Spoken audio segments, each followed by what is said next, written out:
ইফতারের প্রোগ্রামটাতে দোয়া করব কি করব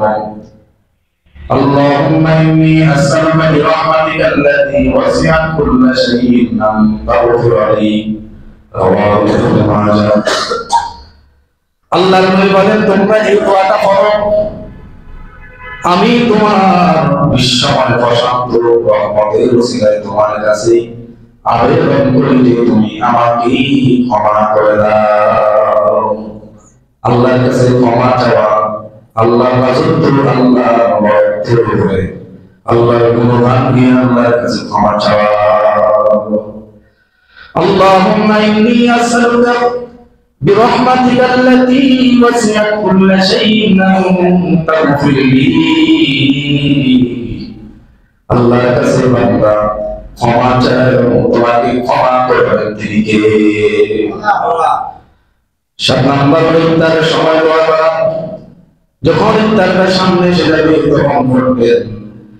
আয়েশা রাদিয়াল্লাহু তাআলা قال رسول الله صلى الله عليه وسلم بسم الله وعلى بركة الله أرجو كل ذنب وقرب بسم الله أولا وآخرا بيعات شرفنا من حديث قال النبي صلى الله عليه وسلم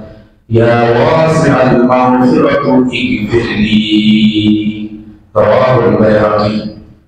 خدایا পানি তুমি আমাকে maaf করে দাও ইফতারের সময় যদি আপনি আল্লাহর কাছে মাফ চাইতে পারেন ক্ষমা চাইতে পারেন আপনাকে ক্ষমা করে দিবেন তিনি কে আল্লাহ রাসূল সাল্লাল্লাহু আলাইহি ওয়াসাল্লাম আরো বলেন আল্লাহুম্মা লাকা সুমতু আলা রিজকিকা আফতারু ওয়াদার মালি তুমি আমাকে যে রিজিক দান করেছো ওই রিজিক থেকেই আমি ইফতার করলাম আল্লাহর কৃতজ্ঞ হওয়া কার কৃতজ্ঞ আল্লাহ এজন্য রমজান মাসে ইফতার করা আর মুহূর্তে দোয়া করবেন এই দোয়া করে তারা বেশি বেশি পরিমাণ পড়বেন আল্লাহুম্মা লাকা সুমতু আলা রিজকিকা আফতারু